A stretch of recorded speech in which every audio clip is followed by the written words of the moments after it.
Hello mga dear! Welcome to Abeliano Team Channel. Nandito ulit si Ma'am Uding para i-guide kayo sa ating mga gagawin sa susunod na linggo. So since na may mga may message na sa akin sa ilang mga katanungan, bago ko simulan ang aking short discussion about the topic next week, gusto ko mulang sagutin at linawin ang mga dapat gawin.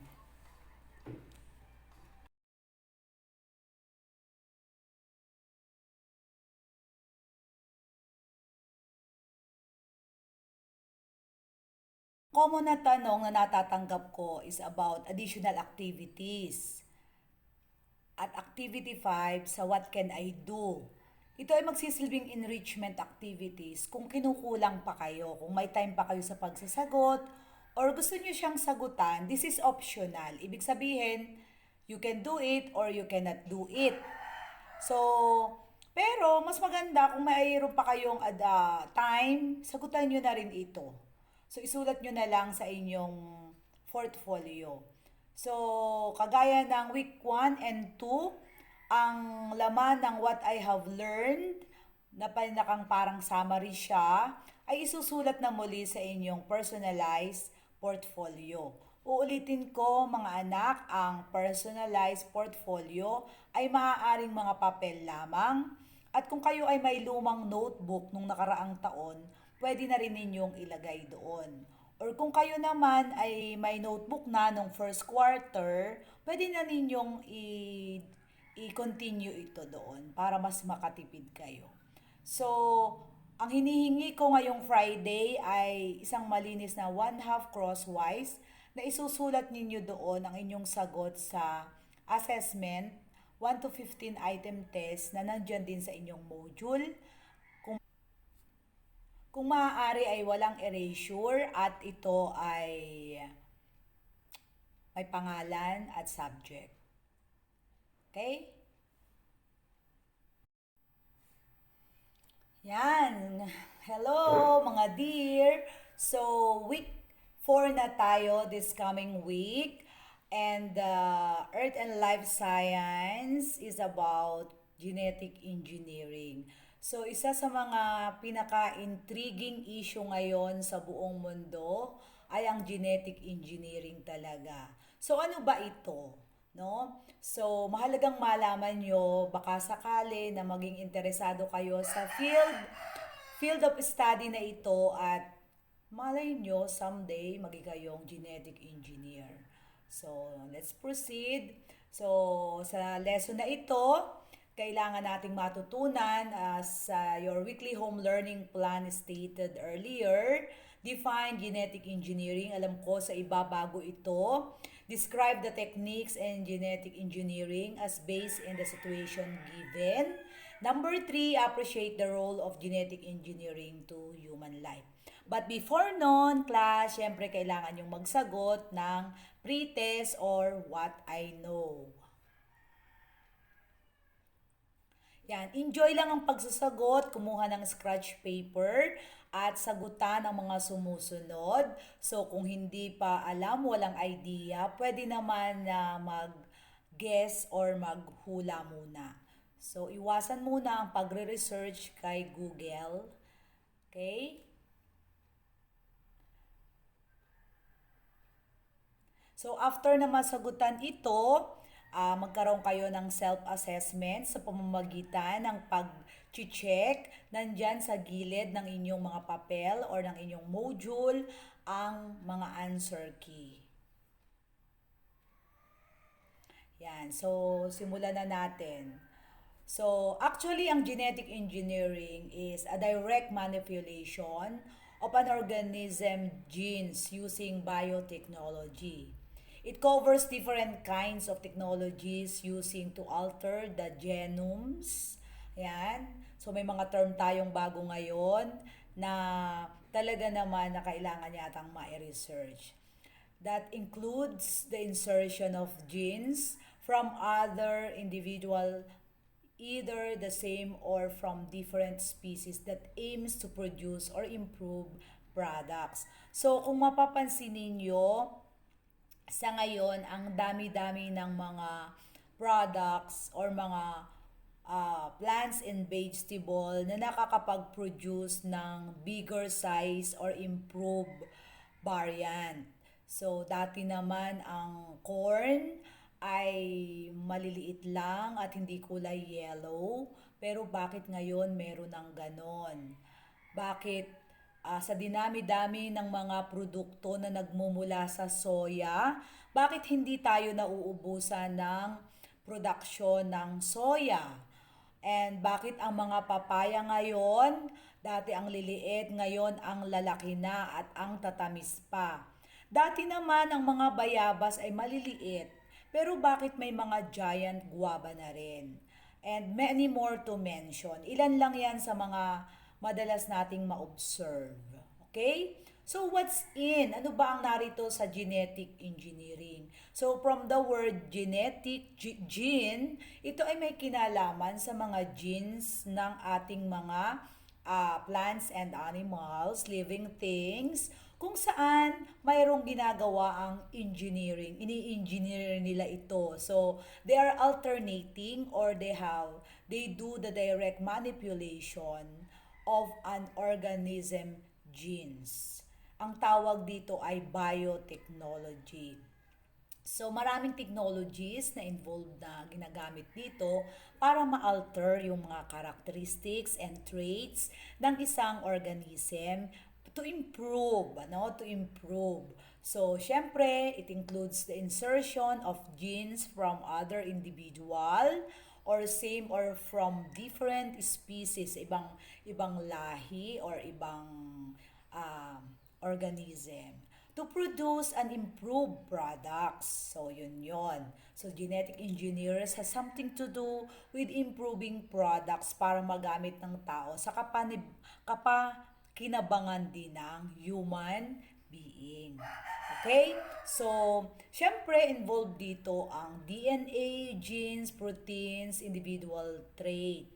So, using the diagram, so sa introduction pa lang tayo mga anak, meron tayong mga term na matatagpuan sa inyong module kung saan sasagutan ninyo ang susunod na activity. Ito ay gagamitin ninyo para masagutan ninyo ang illustration or diagram na nasa ibaba o nakikita niyo sa screen. Ayan. So, sa baba mayroong guide question kayong matatagpuan. What are the roles of the DNA or genes and proteins in each trait? How would you relate the individual traits or characteristic to proteins, genes, and DNA? So, yung mga term na medyo blurred pa sa inyo or hindi pa ninyo nauunawaan, later on mauunawaan din ninyo. Don't be confused. It's normal. So, what the manifestation of the trait be affected once the DNA nor the genes are altered. Okay? So, baka kasi pag diniscuss ko dito, later naman, i-discuss din ng module. So, madoduplicate. Okay. So, what's new? According to Hasmina Hoke, genetics become my all-consuming passion. I want to create the perfect species, one that does not just live on our planet, but one that makes it better for future generation. O, di ba ang ganda ng ng principle in life niya about genetic. Siguro itong si Hasmina ay isang genetic engineer. Okay? So, activity 2, students are asked to answer the questions. What do you think are the objectives of scientists in genetic engineering? How are scientists able to realize their objectives in genetic engineering? And can you cite the techniques and genetic engineering scientists utilize in creating outcome? So, may mga news or may mga naririnig kayo about genetic engineering na positive at negative. So, since na ang ating subject ay life science, siguro mas i-focus natin ang ating point of view sa science para hindi tayo ma-dominate ng iba pang mga principles and our opinions about genetic engineering. So to answer this, pwede naman kayong pause muna dito sa video para masagot ninyo ito. So let us proceed. So what is it? So simula pa noon ang mga early civilization, nagpa-practice na talaga sila ng genetic engineering. So yung mga artificial selection is done to indirectly manipulated genes focusing on the physical traits among organisms. So breeders, yung ating mga agriculturists, choose which organism to mate and produce offspring with desirable traits. Pansinin nyo sa inyong mga magulang, kahit sila ay mga heroic nating mga magsasaka, sila ay may mga practices. Like for example, ang father ko ay magsasaka. Meron siyang mga gustong binhi ng palay. Mas prefer niya. Dahil sa palagay niya or based on uh, his experience, mas maganda yung ganong uri ng palay. Okay? Maganda ang mga karakteristik niya. Mabango, masarap kainin, yun, mga ganun ba. So, they maintain this procedure without control of what genes can be passed. So, mini-maintain nila yung ganong halimbawa mga binhi or mga breed ng mga palay or mga pananim. Selective breeding is a process when animals with desired characteristics are made to produce offspring with those desired traits, such as Angus cows are bred to increase more meat. O like for example, yung ganung lahi ng baka, since na-observe nila na nakakapagbigay siya ng mas makapal at mas maraming timbang ng karne, yun, pinipreserve nila yung ganung lahi ng baka. So, yun ang tawag doon ay selective breeding. So, hindi kailangang malahian ng mas mababang lahi para manatiling high quality or yung mga desirable traits sa ganung uri ng lahi ng baka ay mananatili. Okay. So, hybridizations are when two individuals with unlike characteristics are close to produce the best in both organisms, like the disease-resistant potato called the bulbang potato. So, yung pag-hybrid naman na tinatawag, kung saan may dalawang uri ng organism, like for example, in both family, the same family, like for example, dalawang uri ng patatas na magkaibang characteristics. So, may dalawa silang katangian na magkaiba, ikino-cross breed to produce the best both organism, like the disease resistance, yung parang mas napansin nila na yung dalawang patatas ay mayroong dalawang magkaibang karakteristik. So, ang gagawin nila, i-crossbreed nila yon para magkaroon ng patatas na yung hindi masakitin or hindi kapitin ng sakit, kung anumang mga sakit ang dumadapo sa patatas. Yan. So, inbreeding is a technique of breeding organisms that are generally similar to maintain desired traits found in pure dog breeds. So, inbreeding, yun ang tawag naman doon. So, similar to maintain desired traits. Like for example, yung isang uri ng aso na may breed, wag mong ipapa-breed or mate sa isang uri ng aso na hindi niya kalahi, kasi malaki ang posibilidad na magkaroon ng mga undesirable traits. Bababa ang lahi, sabi nga. Okay, as defined, genetic engineering is the process of changing the DNA. So, class yung DNA puan sa nucleus ng ating cell na naglalaman ng mga traits and characteristics natin as individual. So, deoxyribonucleic acid, DNA is the cell's hereditary material and contains instruction for development, growth, and reproduction.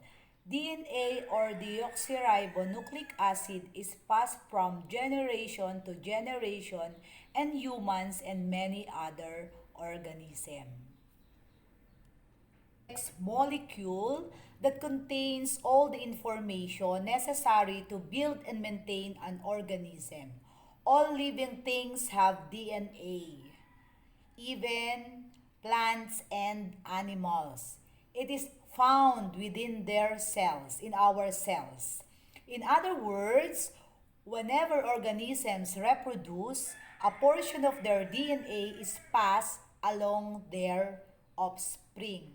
So, yung mga parents natin, tayo, offspring. So, yung mga DNA nila, napapasalin sa atin.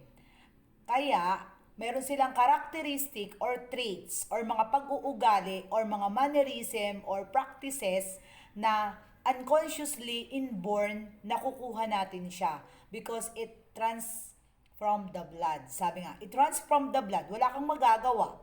Anak kita. Di ba ganun yun? So, class, ito naman yung mga picture. Ito yung picture ng ating DNA inside our cell. So, to to explain this ay talaga namang baka kailangan kong magdoktoral dito. Later, I will try. So, ano ba ang bumubuo sa ating DNA or sa ating deoxyribonucleic acid? It is made up of chemical building blocks called nucleotides. These building blocks are made of three parts. A phosphate group, so narinig nyo na ang phosphate, no? A sugar group, one of four types of nitrogen bases. To form a strand of DNA, nucleotides are linked into chains with the phosphate and sugar groups alternating. Napakagaling ng gumawa ng ating DNA. Walang iba kundi si Lord. Nandyan ang ating mga karakteristik, nandyan ang strength and weaknesses ng ating body. At yan ang pinakang blueprint or yan yung pinakang talaan ng ating mga kakayahan bilang individual. So, DNA, genes, and chromosomes. So, according to University Leicester, proteins form the structure of our bodies as well as playing an important role in the processes that keep us alive. Genes, kung saan nandun na nga yung ating DNA, are made up of chemical called DNA, which is short for deoxyribonucleic acid or DNA. Actually, ang base niya ay protein. Alam nyo naman, class, kung saan tayo nagmula. From the sperm cell of your father, ang base na niya ay protein. And then implanted to the egg cell of your mother at siya ay nag-fuse na, naging hot, and then later on na-develop. Actually, yan ay building block ng fetus or natin as individual is protein. Hanggang ngayon, protein tayo. So, ang ating himaymay tissue ay protein. At syempre, ang pagkain ng ating cell ay sugar. Kaya naman ang ating DNA is made up of sugar base, phosphate, and protein. Yan, okay? Masasabi sa DNA, binigyan ko lang kayo ng kaunting background dyan. So you can research on that kung kayo ay nakukulangan pa sa aking explanation. DNA and living organism. To create something new, it involves artificial manipulation, modification, and recombination of DNA in order nucleic acid molecules to modify an organism or population of organism.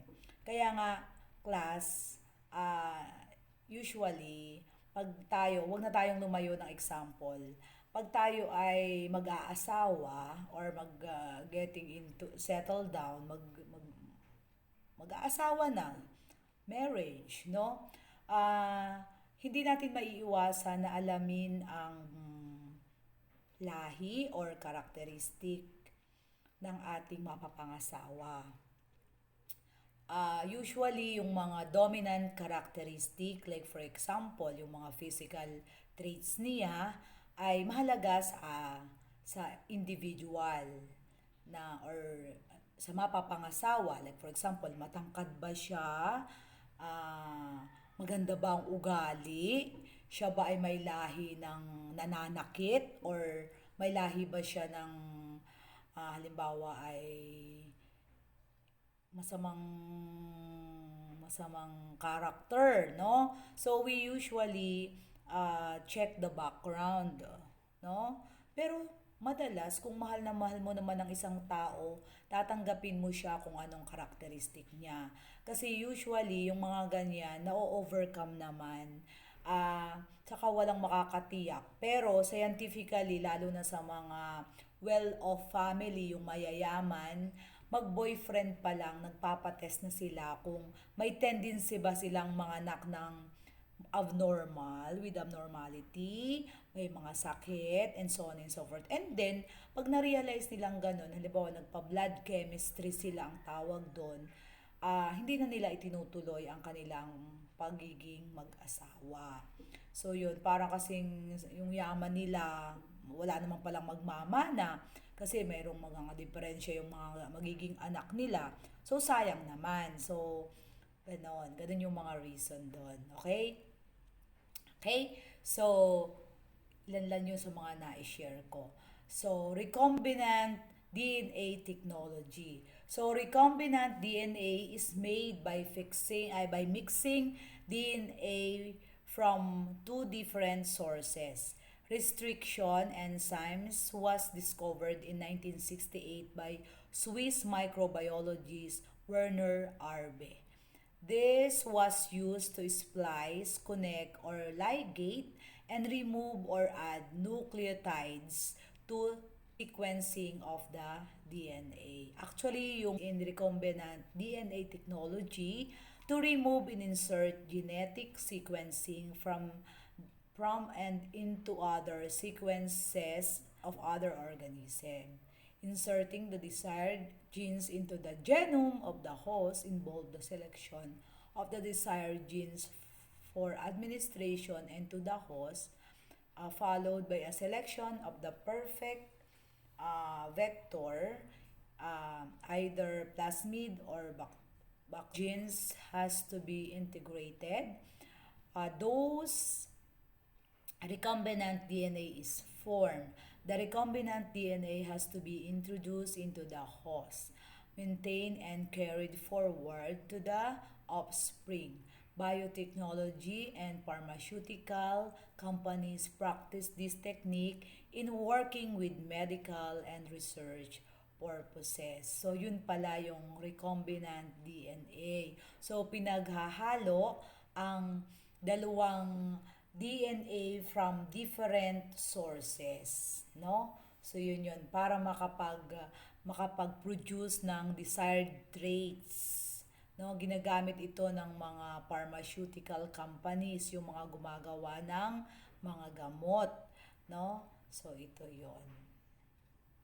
Okay? So, kung paano ang proseso niya, kung kayo ay mayroong mga internet connection, pwede naman kayo class mag-research ng video kung paano ini-insert sa genome yung mga or paano ina-alternate yung DNA ng isang organism.